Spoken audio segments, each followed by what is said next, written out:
Hi, my name is Greg Hill, founder of worldsbestSalesTrainer.com and president of Greg Media. I've been doing a free video sales training series on the 5 steps of the sales call. This is step 5, how to close the deal. So let's get started. As a sales consultant, sales trainer, and sales coach, the question I get asked the most is, what is the best way to close a deal? And my answer is the same: sell something that you really believe in. If you are selling a viable product, something that somebody needs, and you're actually helping them accomplish something that they want to accomplish, you're going to have a much higher close rate than if you're selling something that you just marginally believe in. So learn as much about your product as you possibly can, and know your competition, and be able to convince yourself before you convince others that this is a great product. Now, the whole concept of an alternative close is you're making it easy for them to psychologically get over any resistance that they have in order to buy your product. That's what an alternative close is. It's kind of a trick or a reframing or a manipulating of the situation that makes it easier for them to do. Probably the alternative close that's used the most is called the drop close. Drop close is very, very simple. It's all about the money.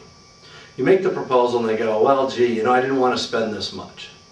Now, you have to have 2 elements in the drop close when you use it.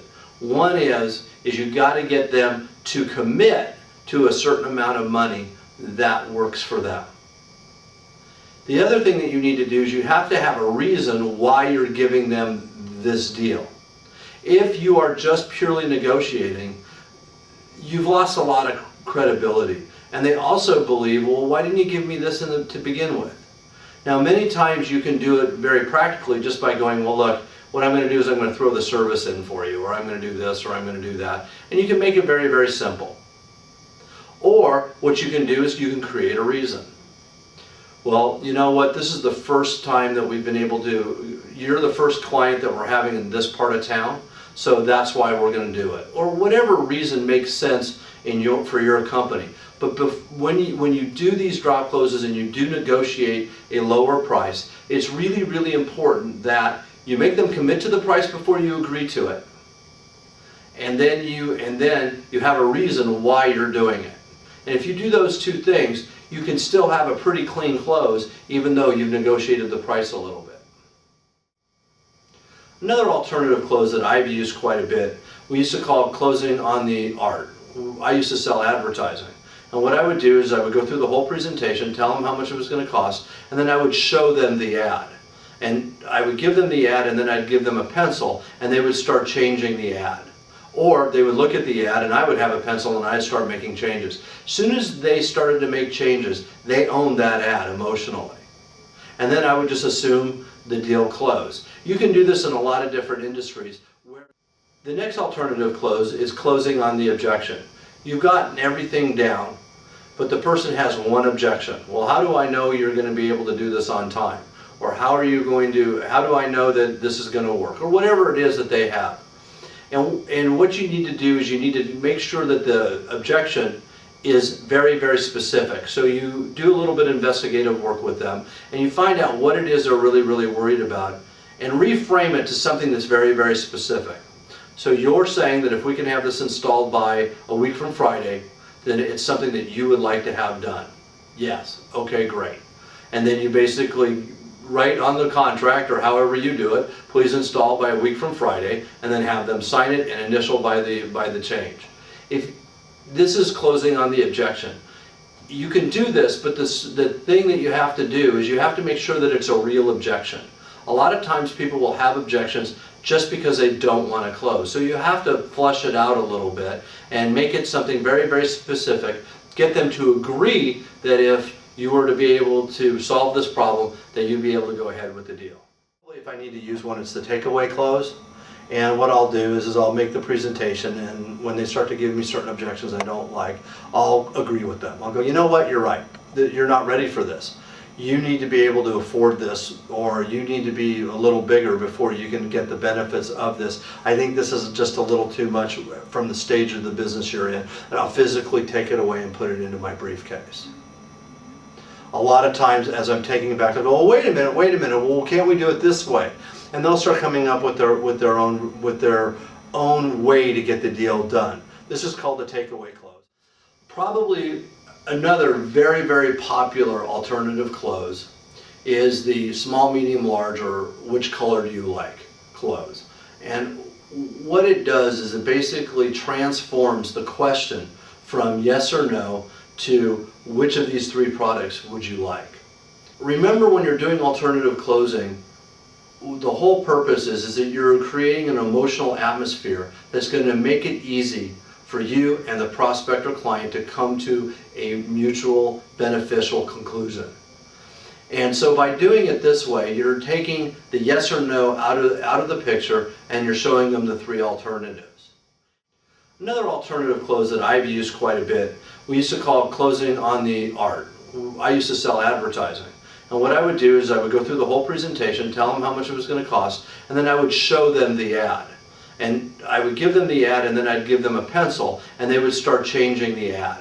Or they would look at the ad, and I would have a pencil, and I'd start making changes. As soon as they started to make changes, they owned that ad emotionally.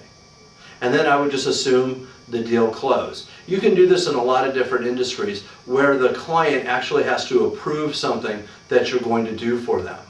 And this is a very, very effective, it doesn't have a lot of conflict, and it is a really easy way to close a deal. It's called the Columbo close. There's been all kinds of different names for it, and it's really, really simple. The person said no. They've given you a very congruent no, and you pack your bags up, and you start to walk towards the door, and you turn to them and you say, so, why didn't you really buy? Did I do something wrong? You ask a question with your hand on the doorknob. A lot of times, they will tell you why they're not buying. I wasn't going to buy anyways. Or, you know what, I was really, really afraid that it was going to cost too much. Or, you know, when you said that the installation would only take half a day, I didn't believe you. Oh, really? And then you walk right back and you sit down and you explain it to them and you try to reclose the deal. Now, again, only use this in very specific circumstances, but it can be effective if the situation calls for it. Another thing I'd like to talk about closing is being convincible. You need to appear convincible in order to be convincing. And what I mean by that is, if everything that they say to you, you just give them a standard answer, and you're not listening to what they're saying, and you're not being empathetic to their position, they're really not going to believe as much what you say. But if you listen to what they say, and you agree with the things that are true, being convincible, then when it comes time to be convincing, when it comes time for you to actually propose something, they're going to be much more open to it. So I'd like to talk a little bit more before we conclude step 5. First of all, when do you stop selling? You stop selling when you get a congruent no. And a congruent no is a no with no conditions attached to it. Otherwise, a no with conditions attached to it, like, well, maybe later, I don't know about this right now, it's something I have to think about. That's just a request for more information as far as I'm concerned. Maybe some time, maybe you need to call them back later, maybe they're waiting for something to happen in their business in order to proceed, and there's no reason not to follow up with these people. The other thing about sales, that closing a deal that's very, very important is understand that there's another deal right around the corner. I know it's a little disheartening when you have gone through a whole sales process and you've done a really, really good job, and for some reason it just doesn't work. But don't worry, getting a no is just getting closer to a yes. I know it's a cliche, but it's one of the cliches that's actually really true. And the fact of the matter is you should not always judge yourself on results. I know every sales manager says that you should. I even say it in my book to a certain degree.